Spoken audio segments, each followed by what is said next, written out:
Tinggal beberapa hari lagi kita akan memasuki ke bulan Zulhijjah. Ini bermakna musim haji telah pun bermula. Namun pada tahun ini agak pelik sedikit, agak janggal sedikit bagi kita masyarakat di Malaysia. Disebabkan Arab Saudi telah menghadkan, telah menuntut jemaah haji untuk melakukan ibadat haji pada tahun ini. Dan kerajaan Malaysia juga telah menangguhkan seketika bagi rakyat Malaysia untuk mengerjakan haji di Tanah Suci Mekah. Okey, bila masuk 1 Zulhijjah sehingga 10 Zulhijjah, sebenarnya ada beberapa perkara yang mungkin ramai sudah tahu, tetapi mungkin ramai juga yang terlepas pandang, iaitu ada perkara-perkara sunat yang harus kita amalkan, terutamanya bagi sesiapa yang berniat untuk mengerjakan ibadah korban. Okey, pernahkah kita bayangkan apabila seorang ayah diperintahkan untuk menyembelih anaknya sendiri? Ini satu ujian yang amat berat sekali.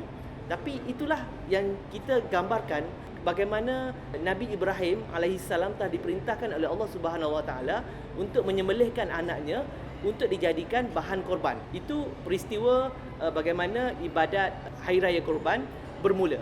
Tapi isunya di sini, antara perkara sunat yang harus kita buat sepanjang bulan Zulhijjah ialah menjadi makruh sekiranya kita memotong kuku, rambut, janggut ataupun mana-mana yang berkaitan dengan badan kita. Ini adalah untuk kita merasai sebagai manifestasi falsafah dalam ibadat korban itu sendiri. Dan yang kedua pula ialah sebenarnya raya haji ini sebenarnya falsafahnya lebih tinggi, lebih besar daripada raya puasa. Okey, kita lihat bagaimana raya puasa kita hanya bertakbir selepas sembahyang hari raya. Tetapi hari raya korban pula kita dibenarkan, dianjurkan, diwajibkan untuk bertakbir sehingga ke 3 hari.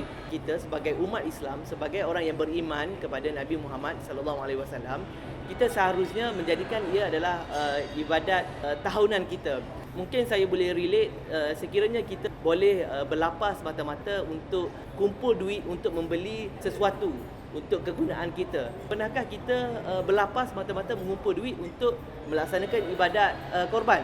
Jarang sekali kita dengar. Kita seharusnya menanam niat dalam hati kita untuk sentiasa pada setiap tahun untuk mengerjakan ibadat korban. Inilah sahaja usaha yang kita boleh lakukan untuk kita mengambil iktibar, mengambil pengajaran daripada sejarah lampau apa yang telah diajar oleh Nabi Muhammad sallallahu alaihi wasallam kepada kita.